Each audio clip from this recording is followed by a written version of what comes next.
Welcome back to this beautiful Monday night. It's It is Monday, beautiful. right? Yeah, It it's is Monday. Monday. Yep, I hope it's Monday. I mean, like, you're here, so it's Monday. It's Monday. Monday fun day. Yep, yep. So, the weekend. The Uh, weekend. Friday, let's put it this way.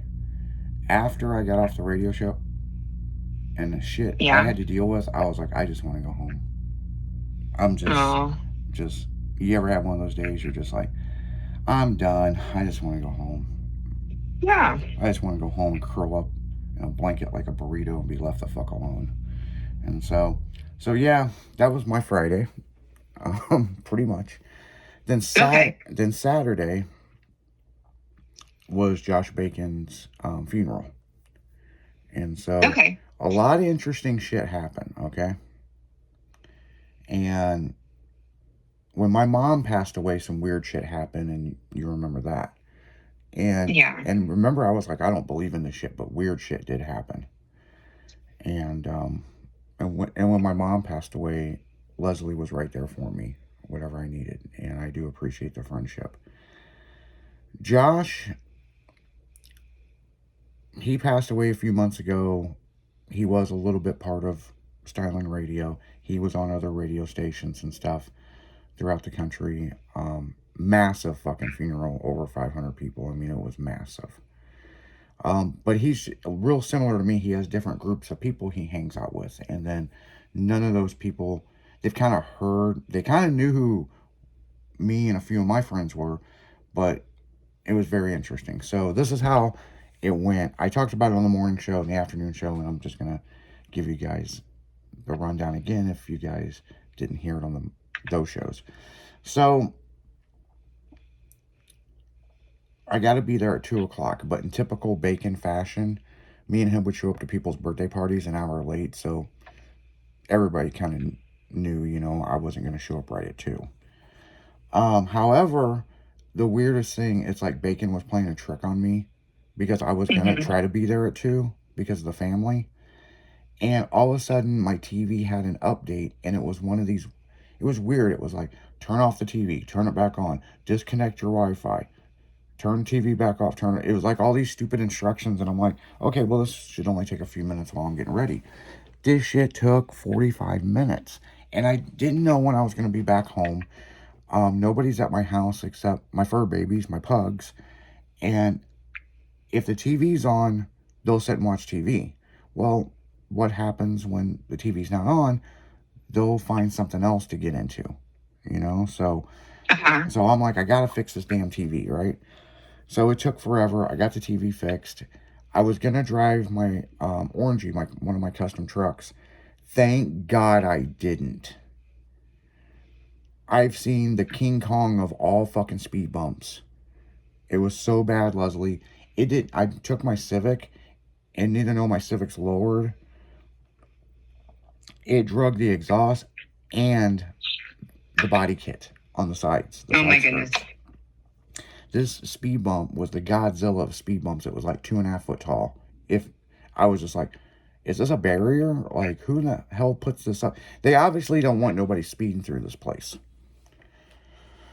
So I mountain climb over the fucking speed bump, drag the shit out of my car, and I'm like, oh my fucking god.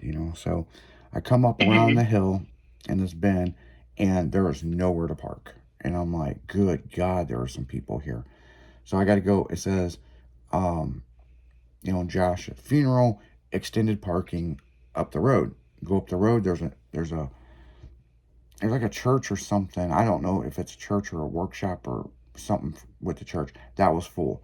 Then it says, we have more parking, guys. And there was a sign with it was a picture of him giving a thumbs up. And I'm like, I don't know, it must have been Judy that made that shit. And so I had to go all the way to the top of this damn hill and park at this church. And I got the last parking spot, by the way. And I'm like, my God. So now I got to mountain Uh-huh. hike it down this hill. And I get up to where the hall is. And there's people coming out. And they're like, it's just too packed in there for me. Well, our friend Judy is playing a video um, of all kinds of stuff of Josh. You know what I'm saying? And when I Uh-huh. walked up, there was Debbie and Ed, and they immediately hugged me and started crying. And they were like, I'm glad you made it. And then Debbie kind of slapped my chest and goes, just like you and Bacon to show up at my birthday party an hour late, you'd show up an hour late to this.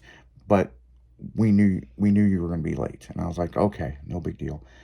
And so they played this video, and there was actually some video of me and him I had never seen. And I knew that was recorded of me and Josh um, over at MS Communications rapping like the Chappelle show. It's like, turn my headphones up, I can't hear. Turn my headphones up, I can't hear. And it was that same beat, like we're getting ready to rap, but we're not. And me and him was in a booth doing that. And I totally forgot about that. And there was just all this stuff. And then the video stopped. Debbie went back up there and introduced herself again because she'd already I guess she made the opening speech for this. And then she introduced me. And then Uh-huh. I walked up there and, was like, my name's Isaac. Everybody knows me by Izzy. Um, some of you I know, a lot of you I've never seen before. But Josh has talked about so many of you, as I'm sure he's told stories about, us mountain biking and bombing the golf course and the golf balls flying past us. And I told a bunch of stories, not the real good stories were in the parking lot. I just didn't want to offend anybody, but I gave my eulogy, and I remember saying, I just want everybody to take one moment, and to the person to your right, will you please put your hand on their shoulder? And I want you to look up. And as Josh is looking down, know he will always be over you, watching you. People started crying. I said, thank you for your time. And everybody stood up, standing ovation, clap. I was like, thank you so much. Now, here's the kicker. I've only seen his dad one time. So I wasn't sure if it was him. So Uh-huh. as Vegas, I had to roll the dice. As soon as I come off the stage, I walked right up to this guy and I shook his hand and I said, I am deeply sorry for your loss of your son. And then the woman shook my hand and I turned back to the guy and I go, I ain't trying to sound out of line, but you are Josh's dad, right? And he goes, yes, son, you did such a good job. I was like, thank God it wasn't like some cousin. I shook his hand. Because I No. only seen his dad one time ever, and that was like for 2 minutes. And so, the food was good. They had a lot of different bacon products, and it was kind of his nickname was Josh Bacon. And his son was there, the baby mama was there. It was just great. It was just great. But what happened next? I was there. I was the last person there that was non-family. And so I wanted to close it out. And everybody, Josh had a lot of different friends. He had friends that he played guitar with. He was in a band when he was younger in high school. And, just different people he hung out with. And all those people were going to a bar or a restaurant to celebrate, Josh. And a bunch of us met. I met him through Debbie, and it went through the Drinking Horn over by the corner store, which is now Five Star. Yeah. Okay. Yeah. And so we went to Brew House. We had a couple beers for Josh. Then we all had to go down to Five Star, and he nicknamed that place 5 Star Dive Bar, and they hate it. But they had a big sign up. It was like, tonight will be the dive bar, 5 Star Dive Bar. Okay, so you got the bar, right? And then you got the eye doctor place, and then now we get into the next building. They have that. I thought I had it here, but they have a little sandwich shop. The sandwich shop. Yeah. For our VIP section, whatever we wanted was on them because they knew Josh, because he would go in there and buy food. The corner store donated an $800 bottle of tequila to us. Nice. So there was like 2 bottles of 1841 Don Julio or whatever, right? Now remember, when Josh passed away, he walked from his house, which was right behind the corner store in that neighborhood, to the corner store and walked back, and he shoveled this this girl was leaving while he was walking to the corner store, and it was snowing and stuff, and he was like, do you need help with your driveway? And she goes, no, I got to go to the grocery store or whatever. And she only had half of it shoveled. He went to the corner store. When he come back, he shoveled the rest of it, which wasn't a ton. So this is where it gets interesting, people. So as we're, at 5 Star, having some drinks, having, just old, stories about Josh, all kinds of stuff, Debbie goes, are you ready for the walk? And I'm like, the walk? Where the fuck are we walking, She goes, I guess maybe nobody told you, or they should have. We're going to recreate the walk from the corner store back to Josh's house of when he passed away.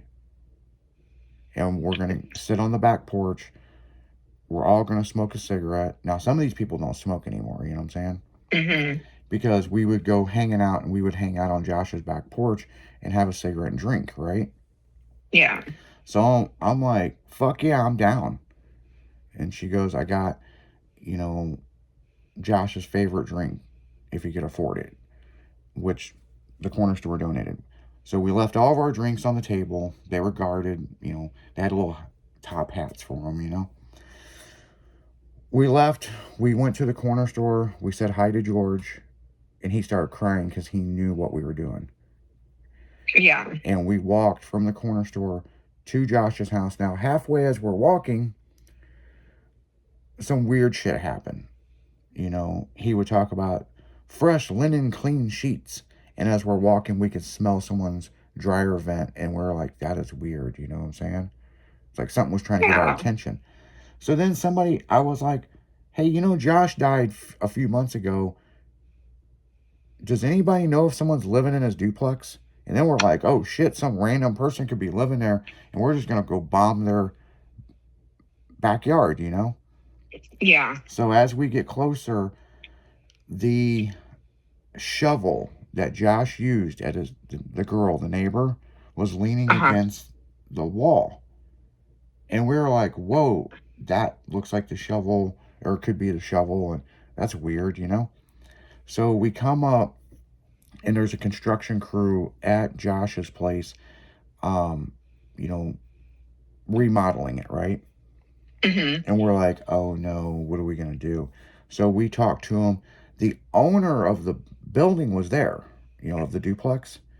Yeah. And he's like, hey, I just remembered, today was the funeral. I am so sorry for your loss. So we were like, hey, we used to hang out on the back porch. Can we go back there just for a few minutes? He goes, we will get out of your way. If you want to sit in his bedroom, his stuff isn't there. Whatever you want to do, or go downstairs to where his studio was, because he had a studio downstairs that he recorded, and he made ringtones and stuff. Whatever you want, will be out of your way. So when we walked into the backyard, he used to make TikTok videos, people, and if you ever seen them, that it was the deer talking to each other, and they were like gangsters or whatever. We went in the backyard, and there was 6 deer.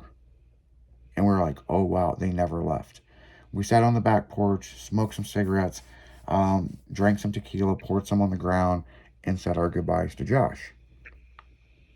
We left. We saw the guy that owns the building Josh rented from, and was like, thank you so much. As we're walking back to 5 Star, what happened, I never will forget. As we're walking, and there's that girl's house and the snow shovel that Josh shoveled the rest of the driveway, it was leaning back. There was no wind, and it flipped forward and slid all the way down the driveway to our feet. That's crazy. And Debbie goes, Josh, thank you for letting us know you're okay. Yep. That was weird. And so we went back to 5 Star, had some more drinks and stuff. Then I kind of had to sober up. I didn't have far to drive, but, I don't want to drive really intoxicated. And so I had a turkey and bacon sandwich from the place next door, and then I drove home. But here's something I want to say before I made the post on Facebook. Michelle and Jason, or Jay, from Las Vegas, that was on our show and that is the couple that their truck caught on fire and burnt down on the way to Mhm. danger zone. She had Yeah. she had messaged me, and I was just checking my messenger like that afternoon, okay? And she said, "Thank you for having us on the show and telling our story about the tragedy that happened in our truck." She goes, "By the way, I just wanted to tell you I am very sorry to hear about your friend Bacon that passed away. You know, my heart goes out to him, even though I've never met him. But I understand what it's like to lose a friend." Uh-huh. I never told her that story. She heard it on the radio. And so when I got home, I texted her, and we ended up talking on the phone. And them people are good people, man. A class act. I mean, they really. I'm glad I had the conversation with Michelle and Jay on Saturday. I've got closure now, and it Well, just that's good. took somebody to talk to outside the realm, and now I feel good about it. So, That's but when awesome. we come back from the break, guys, we're gonna hear all about Miss Sniffles over here, and that'd be you, right? I think it's more you than me. Yeah, I know. I'm getting worse. And we're gonna hear about her adventure with the lawnmower. So we'll be right Yes. back. You're listening to 96.1 Styling.